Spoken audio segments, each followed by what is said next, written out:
Chaos.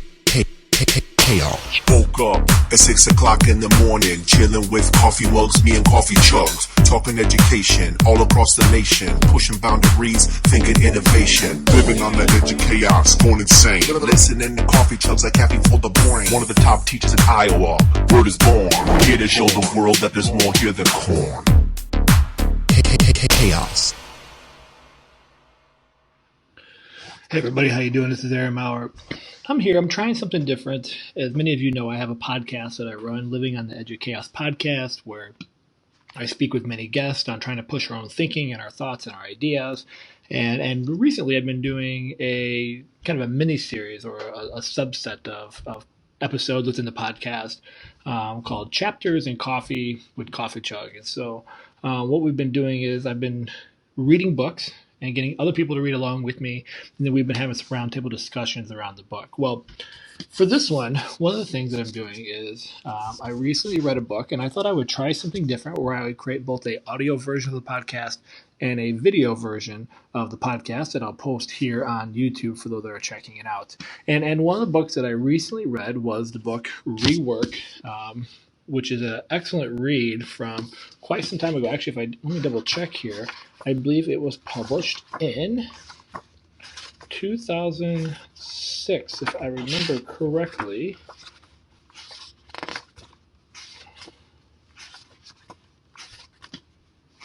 And of course, now I'm not going to be able to find it. But this is a great book. The goal was to talk about working remotely. And so this company in particular, 2010, this book was published in 2010. And the whole premise of this book is how do we work remotely using an example of someone who runs his whole business through a remote operation. Fast forward to today, and when I read this book, it really resonated with me because here we are doing a lot of remote teaching and remote learning. And so part of this journey of why I want to share this is you can see here in the picture a stack of books. I've been reorganizing my office. I completely revamped my whole office to be set up for proficiency, efficiency, and productivity. So I have redesigned the whole space for remote learning and remote teaching. My wife's an educator. I have 3 children that are trying to learn. And myself, I support many schools in their journey as well. So the stack that you see is I got rid of 2 huge bookshelves full of books. I had one bookshelf full of books I've read that was just a little hesitant to get rid of, and another bookshelf of to-be-read books. These are the to-be-read books that I have purchased over the last couple of years that I just haven't read. So I'm working through a process of selling them, reading them, and then either donating them, handing them off to someone, or if it's really, really a powerful read that I'll read again, I will add to the shelves that I recently installed on my wall. The idea is to minimize and to declutter, because one of the things that I'm finding in my office is I have so much going on that it's overwhelming that I can't get the work done. So with that, this book, Rework, was one of the first books I took off the top of the pile and started to read, and it really resonated with all the coronavirus and people trying to figure out how do we navigate these new waters of remote teaching and learning. So what I want to do is take the ideas from the book. I took a bunch of notes, as you can see here. I've converted them into some of the key ideas and then remixed it with an education flared lens. So the ideas, for the most part, come from the book, and I've just reworked it because I'm not here to sell product. I'm not in the business world, but I do care immensely about teachers and their willpower and their mindset and being able to navigate this and make this work because they care so much about their students during these times. And I want it's just an idea of some good reminders. This book really resonated with me with a lot of things. So let's dive into it here and share some things. If you're just listening to audio version, just know the access to the slides and images are available in the show notes. And if you're watching the video, then obviously you can just see the work as we go through. So one of the first things that Jason talks about in this book is the idea that your workspace can't be your living space. And I think this is a really hard transition for a lot of us in education right now, for both if you have your own children trying to learn, as well as us as educators, because we haven't had to do this before. And we haven't had spaces already created. A lot of us maybe don't have spaces to even begin with. But I think something that's vital, so you're able to break down the difference between when you're in work mode and family mode or mom mode or parent mode or kid mode or relax mode is you have to create spaces that are dedicated to living, dedicated to work. So for me, it's the office. My wife has the dining room table for her work. My son is using his desk in his room, and so my youngest we're really struggling with because she just kind of bounces around onto the couch and here and there, but she has a desk we're trying to get her to use more and more. And so trying to create these spaces, because otherwise, because we care so much about our job, you're going to find yourself working around the clock. You're going to find yourself doing work when you should be relaxing. You're going to find yourself doing one more thing when you should be talking or hanging out with your kids. And so it's very important to create that dedicated space, no matter how small, no matter how ridiculous it is, create a space. And so I will link in the show notes if you're interested how I redesigned my office. So you can see that I gave a video tour a few weeks back. But I think this is the very first thing. So look at your space. What have you created for your kids, and what have you created for yourself? I really like this quote here. This is good not just for remote teaching and learning, but I think just life in general, that failure is not a prerequisite for success. We hear all the time that we have to fail fast, or failure is the greatest learning tool, or it's okay to fail and make mistakes, yada, yada, yada. We spent so much time on failure. But I think as we try to figure out these new platforms of learning and teaching is we don't have to fail to have success. A lot of you, I think, just need to realize you're successful already. You're an amazing educator. You have a huge impact in the lives of these kids. So just carry that over to the online thing. And you don't have to wait to make mistakes 5 or 6 times for it to work. You could have success right away. And I think sometimes we have a narrative in our head that we think, oh my gosh, I'm going to mess this up. I'm going to mess this up. I'm going to mess this up. As opposed to taking the advantage of you know what? I do this good already. I'm naturally good in my job. Now I just need to deliver it in a new platform. And if you do make mistakes, it's okay. But don't let the fear of failure, because we think we've unintentionally ingrained in our head that we have to have so many mistakes before we're successful, because failure is good, in order to move on. So embrace the success right away and run with it. Which leads me to this idea here that wasn't directly stated in the book, but he talks about this idea of nature here a little bit.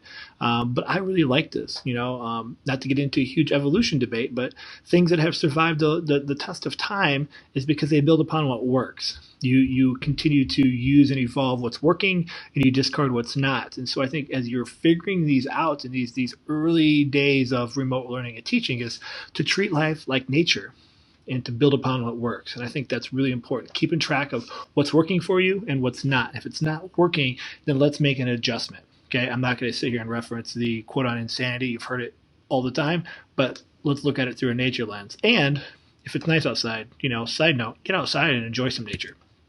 So the other thing here, as we transition with that idea, is to think about this, that working more does not mean you care more or you get more done. It just means you work more.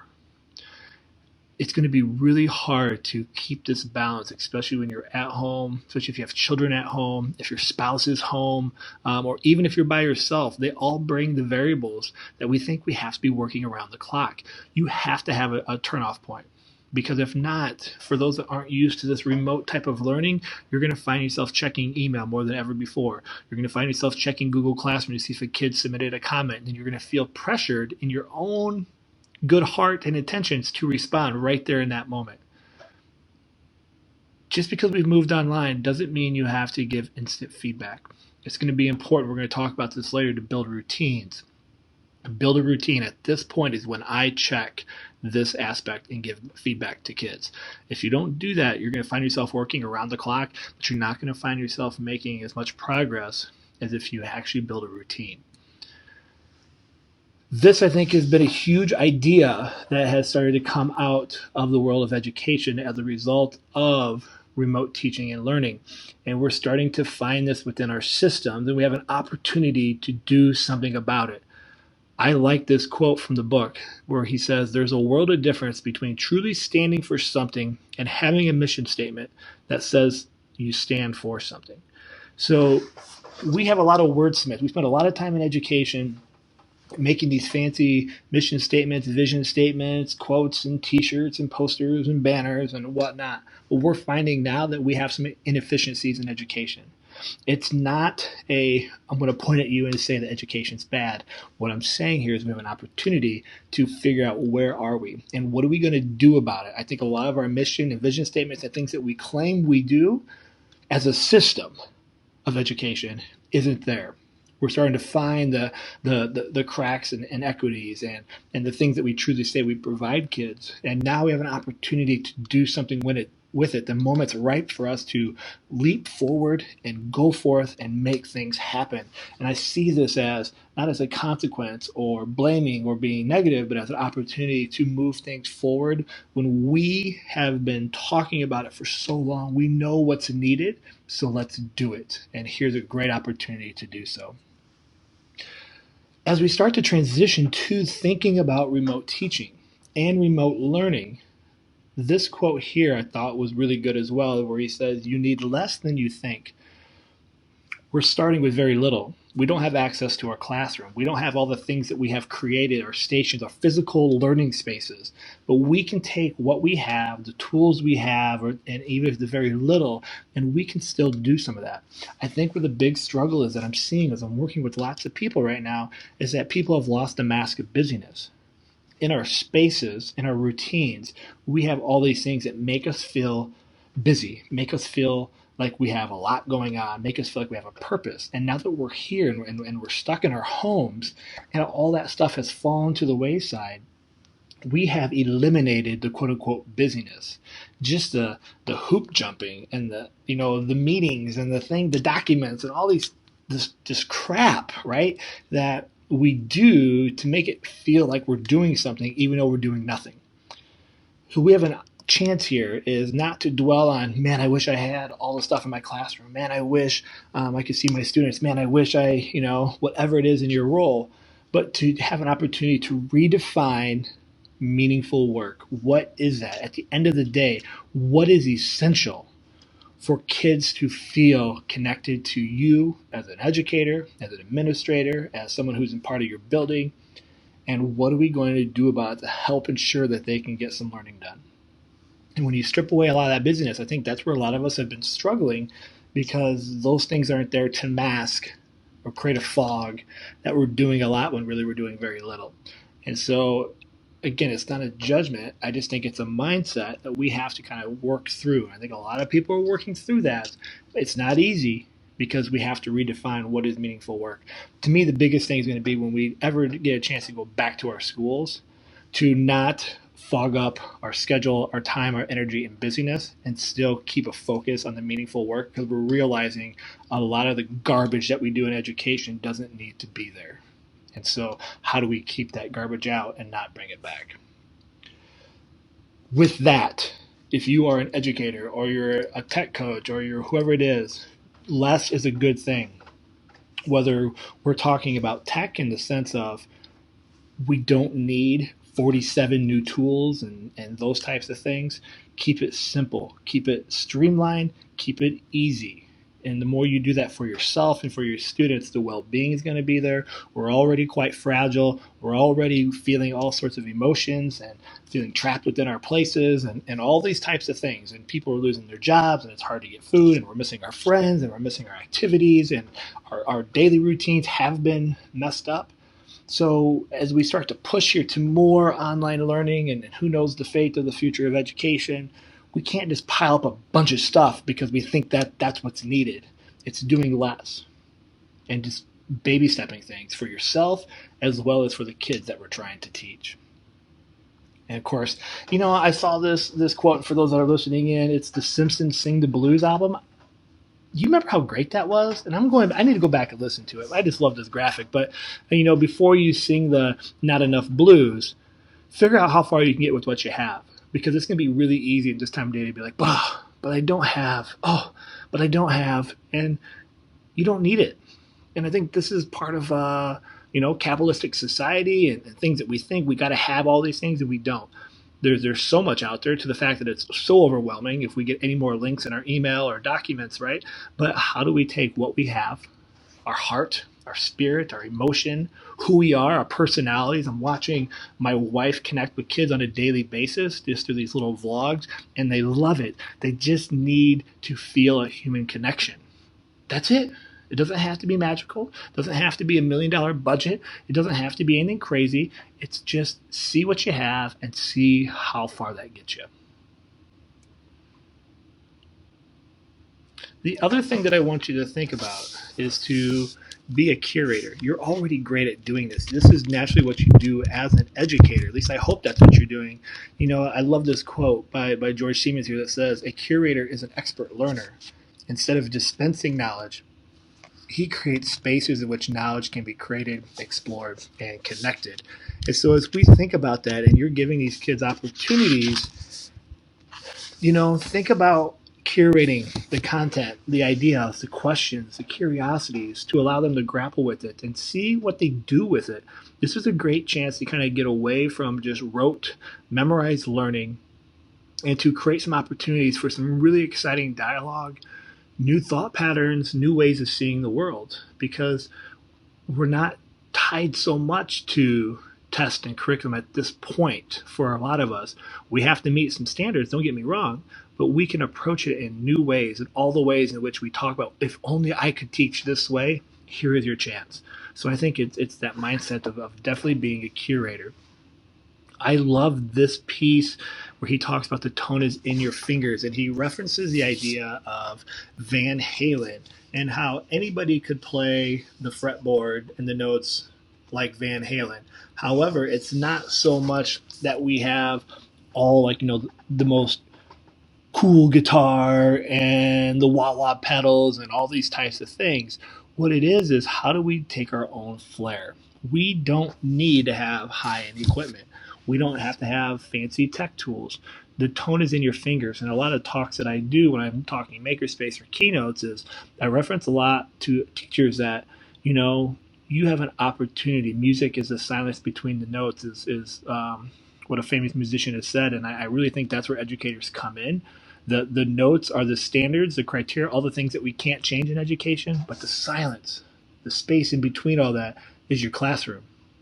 And what you do in that, that's where the magic happens. That's where the music comes to life.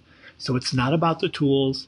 It's not about all the tech. It's about you and having the opportunity to make the magic happen. You are the silence between the notes.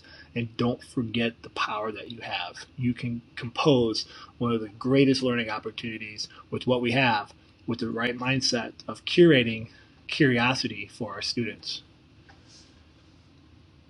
On page 98 of the book, he also talks about this quote here, that many times I do not know how a certain area is to be done until I start working with the chisel, rasp, or whatever tool is needed for that particular job. And on this particular page, they're talking about a sculpture guy, and in here he's talking about the notion that what we need to do is just get the chisel out and start making something real. We don't have to have perfection. You're not expected to be perfect. You're not expected to have all this figured out, but get out there and try and see what works. And you're going to have to make changes along the way. And as much as this is new learning for you, it's new learning for the students. So they don't know any different anyways. So get out there and just try. Take this big old slab of marble that we've all been tossed in our lap and start to chisel away a masterpiece and find something new that you're going to be able to use not just now, but in the future. And you're going to discover new things about yourself as you go. And I think it's really important for us to remember that. So get out there and start making a ruckus, as Seth Godin always says. A caveat here to this remote stuff that I'm finding, even myself, that meetings are toxic. They're toxic to begin with. We love meetings in education. We love meetings. We love to meet, to plan more meetings, to find more work, to do more meetings, to talk about things that we didn't get done in the last meeting because we have more meetings that we're trying to prep for. And you know, I think we have to be very careful with this, that we don't hammer out more meetings. Yes, we are working remotely, but it doesn't mean that we have to have more meetings. We can be more effective with our time. So these 1 hour, 2 hour, 3 hour meetings that many of us are used to having, we can cut that down to 15, 20 minutes. Let's cut to the chase. Let's get what we need. Let's get in and get out. So keeping perspective, not overloading with meetings for the sake of meetings because we think we have to have it to fill our days. And then when we do get back to normalcy, whatever that is, continuing with that because we don't always need to meet.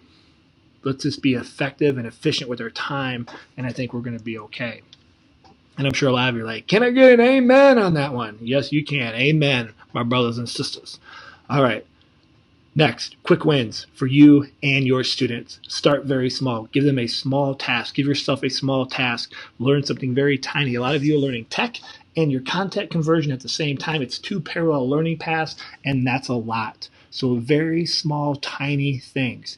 Get some momentum for you so you feel confident as the model and lead learner for your students. Get some momentum for your students and for families. For a lot of you, you are bombarding kids on Mondays or Fridays with all this content, and that's very overwhelming. So what are the small little nuggets to get going? And don't forget the family dynamic structure. Whether they are strong families or they have some families that are somewhat broken down, we have to build a momentum for them as well, right? We can't judge, we can't place any sort of what they can and can't do, but we have to make sure that we understand the realities that people are dealing with. And so small little quick wins is the key to keeping this going sustainable in the long run so kids don't check out on us because they have the biggest power leverage ever by checking out by just simply not opening up a device or getting online, right? So this idea of accountability is we have to get them coming back. We have to get them addicted to the work that we're doing. Now, this is not in the book, but I think it's a good time for me to talk about some personal tips that I have found to be quite successful as we've been navigating these waters as a family. I have a high school student, I have a middle school daughter, and I have an elementary daughter. My wife's an educator, and then I am a consultant that supports 21 school districts. So we don't have it figured out, but we've got all the variables of trying to navigate these waters, just with like many of you. So the first thing is you have to build a routine. Build a routine for your family, for your kids, for yourself. And that doesn't mean sleeping in every day and staying up late, even though it's really easy to do. You got to get up, you got to take a shower at the same time. You got to get dressed, even if it's, a party down below and business up top. However you do it, you got to get dressed, brushing your teeth, taking time to do your reading in the morning, whatever it is. Have a set lunchtime. Just like in your school and your work, have a set lunchtime, have a set dinner time, have a set bedtime. Because if not, it's all going to run together and you're going to find yourself mindlessly wandering, not getting anything done. Routine is so vital. Another thing that's been really helpful for me, and I know it's been very helpful for my children, is using timers to block time. Because otherwise you can find yourself spending 4 hours on one thing or your brain just being distracted. So we've been using the Forest app. You could use any kind of app you want or timer. And we just set it for right now we're right around 30-minute chunks. We're going to do 30 minutes of reading. All of us at this time, this is what we're doing. We're going to do 30 minutes of math at this time. Now, my kids have different schedules, so we work through that. But I'm finding this to be helpful for me. This is where I talked about routines and having time to turn on and turn off. So for me, I'm running a Google Geeking class. I check updates for the teachers and the comments and submissions every day at roughly 6:30, 7 o'clock, right after I do my hour and a half for my Lego Quarantine Challenge. And I'm not looking at it all day long, constantly responding. Every once in a while I slip and do, but I'm trying to create this dedicated time for that. Otherwise, you're going to find yourself checking it over and over and over when you're laying in bed, on the couch, and you got to get that stuff off. So I get it off my phone. I don't have it on there. I don't have any work on my phone. I have to come down to my office to do that work. I'm building that divide from workspace to living space and building routines. This Forest app is really good. My daughter gets very overwhelmed, so I was telling her, take 30 minutes and do science. And when 30 minutes is up, you're done for the day. That's it. You're not doing any more. And then you can take a break, take a walk, get a snack, whatever, and we'll do math later. So having these blocks of times. We also have a family calendar. We have a big chalkboard in our kitchen, and we try to map out our routines as much as we can. So I think it's just building in those kind of habits is really important. As we transition back to some of the ideas of the book here, and a few more thoughts that I think as we think about what does this mean for us is I love the idea of be at home good. Now here he was talking about products where we can find something really fancy in a store and we think we love it. We love the packaging, the feel, the glitz, the glamour, and then we bring it home and it's not what we thought it was. It's not really functional and we get caught on purchasing for emotion. While this podcast is not about purchasing and selling and marketing, I do want you to be at home good, conscious of what it is you're sharing out with families and your students. So I want you to be careful of the products. There's so many amazing things out there, but if we overwhelm them with all these tools, it's just that it's overwhelming and we lose the punch it can bring. So really think about executing on the basics. What are the essential things that your students need, and stick with that. Stick to just a few simple tools and be really, really good with that so they understand that the focus is on the learning and not constantly learning a new tool in order to get to the learning. So it's less flash and more the impact. Just deliver what's needed, get in and get out. And I think that's really important. Another thing that you've seen probably a lot online and probably been given suggestions is this idea of connecting, that human connection and building relations the best we can during these times where you don't get a chance to talk with the kids before school or at lunch or as they're walking out to the bus. And so the idea in the book, he talked about going behind the scenes. And in the book, they talk about people are curious about how things are made. We're not here to talk about how you make a lesson, but I think it really resonates with a lot of what we're doing. A daily vlog. Are you connecting with your kids? A daily little post or a little video? Just, hey, how you doing? A question of the day. I think the key here is to share your human side. We are using tools right now, helping my wife use Flipgrid Shorts, and she's just posting a daily little video. They're goofy, they're zany, these kind of fun, quirky questions. And the response has been really good. The kids need that. They need to know that your personality can still be felt and it can still resonate with them, even across the ether, even though we can't always do it face to face, like we like to do, is standing outside our classroom doors or in our classrooms or things like that. So I think it's really important that we show the human side of who we are, our struggles, our positives, our questions, our personalities, whatever it is, your comfort level. But I think we have to make sure that we're sharing more than just content in order for our kids to stay checked in and engaged with what we're expecting them to be able to do, as well as for ourselves. Because I watch my wife laugh continuously every single day with the responses and ideas that she gets from her students. And it makes her appreciate how much she loves teaching and working with junior high kids. Last couple thoughts. I think this is important too before you push anything out with your students. This is something I have encouraged and nudged for years, all the way back when I started first learning about project-based learning. And I think it's even more important now as we think about remote teaching and learning, is you have to do it yourself first. So if you're going to push something out to a student to do or to perform or to explore, make sure you are doing it first. Test it out. You do it. See how it works, how it makes you feel, that kind of thing. Because I think that'll also then help with the previous idea of sharing your human side. So you could share that story like, hey, I checked this out. I watched this video. I did this project. Man, it was tough. We recently did an activity. My wife challenged the kids to build their own document station. And so they were stacking up. They built stuff out of Lego and stacked books and soup cans and candles. And so my wife showed hers. And I think it's just really important that we model what it is we expect kids to do. And in closing here, it's a lot of thoughts that I've given you today here on this podcast talking about remote teaching and remote learning. But I think this is the most important one, and that is to take a deep breath. Remember to stay calm. Remember it's okay. Remember nobody's expecting perfection. And remember that you're amazing. Remember you have gifts. You do amazing work every single day. And because we're not actually physically in the classroom doesn't mean we still can't perform amazing work on a daily basis. Just has to look different. Doesn't have to feel different. Just has to look different. So take that deep breath. Make sure you take a break from the work. Make sure you have those places to clear your head, clear your mind, recharge your soul, your emotions. Make sure you hug those loved ones. Make sure you take care of those around you, and remember that work is work. While the kids need you, all right, you got to take care of yourself first. You got to take care of your family, all right, and then those students. I know it's not easy to do that, but that's the task at hand. And finally, I want you to remember to avoid these 3 4-letter words that is also talked about in Rework.